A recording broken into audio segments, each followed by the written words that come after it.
Welcome back to my channel subjects by Aman. तो आज हम प्लांट न्यूट्रिशन का पार्ट 4 लास्ट पार्ट देखने वाले हैं। Okay, so let's start.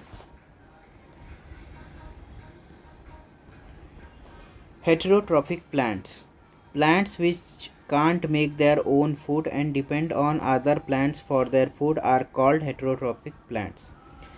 ऐसे प्लांट्स जो अपना फूड खुद नहीं बना पाते और दूसरे के ऊपर डिपेंड रहते हैं उनको हम क्या कहते हैं? Heterotrophic plants. कुछ प्लांट्स भी ऐसे रहते हैं जो कि अपना फूड नहीं बना पाते। तो दो टाइप के होते हैं। हेटेरोट्रॉफिक प्लांट्स और ऑफ टू टाइप्स। फर्स्ट है पैरासिटिक प्लांट्स और नेक्स्ट है इंसेक्टिवोरस प्लांट्स और कार्निवोरस प्लांट्स। पैरासिटिक प्लांट्स मतलब इन शॉर्ट आप ऐसे समझिए कि जिस थाली में खाएंगे उसी में छेद करेंगे। और इंसेक्टिवोरस वो हैं जिन प्लांट्स मतलब वो कैसे हो गए हैं, वो दूसरों को खा जाते हैं। क्यों हो जाते हैं इसके बारे में हम अभी थोड़ी देर बाद डिस्कशन करेंगे। तो एग्जांपल ऑफ पैरासिटिक प्लांट्स, पहला है कस्क्यूटा जिसको हम बोलते हैं अमरबेल। ये क्या है? ये टोटल स्टेम पैरासाइट है। जैसे ये कोई ट्री है तो ये है, ये क्या है? ये है कस्क्यूटा। ये कस्क्यूटा क्या करेगा? इस पेड़ के ऊपर ग्रो हो जाएगा। टोटल स्टेम पैरासाइट है ना, तो ये इस पेड़ के ऊपर ग्रो हो जाएगा और इसकी जो रूट्स है ना, ये इसके अंदर घुसा देगा और उससे अपना न्यूट्रिशन लेगा। तो ये क्या है? Total stem parasite. तो इन रूट्स को क्या कहते हैं? हॉस्टोरिया। दूसरा जो पैरासाइटिक प्लांट है वो है विस्कम एल्बम मिस्टल्टो। ये पार्शियल स्टेम पैरासाइट है। पार्शियल स्टेम पैरासाइट क्यों बोल रहे हैं इसे? इसे पार्शियल स्टेम पैरासाइट इसलिए बोल रहे हैं क्योंकि ये जो मिस्टल्टो है ना, विस्कम एल्बम, ये क्या करता है? ये किसी प्लांट के ऊपर ग्रो हो जाएगा। ये अपने खुद तो फूड बनाएगा ही, लेकिन दूसरों से भी लेगा। खुद भी फोटोसिंथेसिस करेगा और दूसरे प्लांट्स के जो रूट्स हैं, स्टेम से उससे भी फूड लेगा। तो ये क्या हो गया? Partial stem parasite. और कस्क्यूटा क्या है? Total stem parasite. तीसरा है रेफ्लेशिया एर्नोल्डी।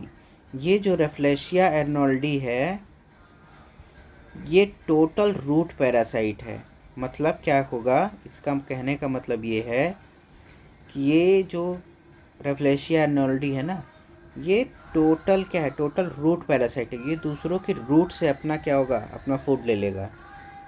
और ये इसका डायमीटर कितना होगा? इसका डायमीटर होगा 1 मीटर तक। 1 मीटर तक लंबा होगा ये लेंथ में, और 10 kg इसका क्या होता है? वेट होगा। ये कहाँ डिस्कवर किया गया था? इंडोनेशियन रेन फॉरेस्ट में। तो ये क्या है? वर्ल्ड्स लार्जेस्ट फ्लावर है ये, रेफ्लेशिया एर्नोल्डी। टोटल रूट पैरासाइट है। अब सेंटलम मतलब जो चंदन होता है ना, वो पार्शियल रूट पैरासाइट है। मतलब ये खुद के रूट्स भी होते हैं इसके पास। ये खुद के रूट से तो फूड लेगा ही लेगा, लेकिन अगर इसके आसपास कोई पेड़ है तो ये अपनी जड़ों को क्या करेगा? उनके अंदर भी डालकर उनसे फूड ले लेगा। तो ये क्या है? Partial root parasite. तो ये आपको समझ में आया। एग्जाम्पल क्या है पैरासिटिक प्लांट्स के? कस्क्यूटा, विस्कम एल्बम जिसको मिस्टल्टो भी हम कहते हैं, रेफ्लेशिया एर्नोल्डी और सैंटलम। नेक्स्ट देखते हैं। नेक्स्ट है इंसेक्टिवोरस प्लांट्स और कार्निवोरस प्लांट। मतलब कीटभक्षी पौधे या मांसाहारी पौधे। कुछ पौधे मांसाहारी भी हो जाते हैं। उनमें से कौन सा है? उनमें से पहला का नाम है निपेंथिस पिचर प्लांट। दूसरा है यूट्रिकुलेरिया या ब्लैडर वॉर्ट। तीसरा है ड्रोसेरा या सनड्यू। और चौथा है डायोनिया या वीनस फ्लाई ट्रैप। अब इसमें होगा ये जो निपेंथिस है, इसको क्या कहते हैं? Pitcher plant. घटपर्णी आप लोगों ने सुना होगा, ऐसे होता है, ऐसे ये घड़ा होगा और ये ऐसे मॉडिफाई हो गया रहेगा इसमें। तो जब यहाँ पे कोई कीड़ा वगैरह आएगा ना, तो ये देखना चाहेगा कि इसके अंदर क्या है, और ये ऐसे बंद हो जाएगा। ये लीव्स मॉडिफाई होके इसमें बनी है। लीव्स ही हैं मॉडिफाई हो गई सॉरी। वैसे ही है यूट्रिकुलेरिया। यूट्रिकुलेरिया क्या है? ब्लैडर वॉर्ट है। ये भी क्या है? कार्निवोरस प्लांट है। ड्रोसेरा संड्यू भी एक क्या है? इंसेक्टिवोरस प्लांट या कार्निवोरस प्लांट है। डायोनिया भी क्या है? एक कार्निवोरस प्लांट है। तो ये इनके ना ये कॉमन नेम है।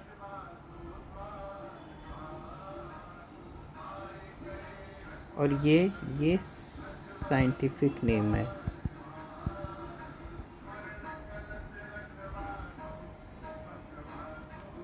ये देखिए, ये पिचर प्लांट है, दिख रहे हैं? ये इसकी लीव्स क्या हो गई यहाँ पे? अच्छा, ये प्लांट ऐसे क्यों हो गए? ये प्लांट्स ऐसे इसलिए हो गए क्योंकि ये नाइट्रोजन डेफिशिएंट सॉइल में ग्रो करते हैं। नाइट्रोजन डेफिशिएंट सॉइल में अगर ग्रो करेंगे तो इससे होगा ये कि इनको, प्लांट्स को देखिए क्या होता है, प्लांट्स को तो चाहिए होता है सब विटामिन मिनरल सब चाहिए होता है, लेकिन इनको ग्रो करने के लिए क्या होगा? नाइट्रोजन भी तो चाहिए होगा ना। जब इनको नाइट्रोजन नहीं मिलेंगे तो प्लांट ग्रो नहीं कर पाएगा। तो इसलिए क्या होता है, या फिर ये अपना नाइट्रोजन कहाँ से लेते हैं? इंसेक्ट्स से लेते हैं। तो ये क्या होगा, ये लीव्स है ना, ये मॉडिफाई हो जाएगा ऐसे पिक्चर, मतलब कलश या घड़ा टाइप में। और जब कोई इंसेक्ट आएगा और देखेगा ना कि इसमें क्या है, तो ये बंद हो जाएगा। तो ये अब ये जो इंसेक्ट है ना, इससे क्या होगा, इससे ये नाइट्रोजन लेगा और अपनी ग्रोथ करेगा।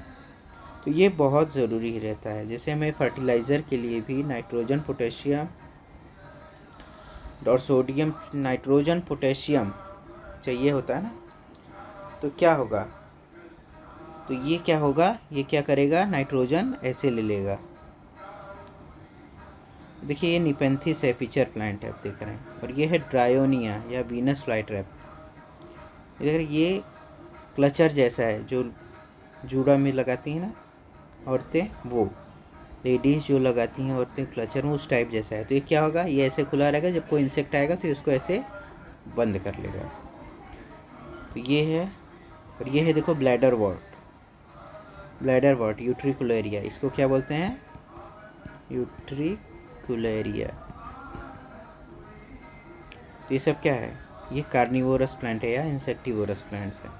तो ये सब, इसे आप याद रखेंगे और एग्ज़ाम्स में इससे क्वेश्चंस भी पूछे जाते हैं। अच्छा, इंसेक्टिवोरस प्लांट कहाँ पे ग्रो करते हैं? ये ग्रो करते हैं मेघालय वाले रीजन में, जहाँ पे नाइट्रोजन डेफिशिएंट सॉइल होती है। Insectivorous plants grow in nitrogen deficient soil. तो इसलिए ये क्या हो जाते हैं, इंसेक्टिवोरस प्लांट्स बन जाते हैं।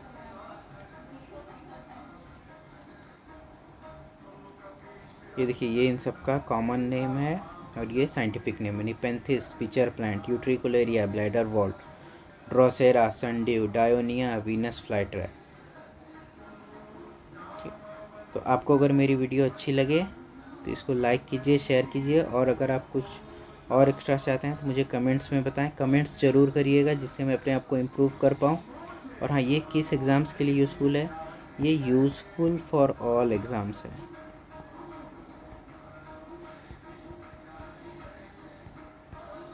इसे आप कॉम्पिटिटिव एग्ज़ाम्स के जीएस में भी यूज़ कर सकते हैं। Thank you very much. मेरा चैनल लाइक कीजिए, सब्सक्राइब कीजिए और शेयर कीजिए। Thank you very much.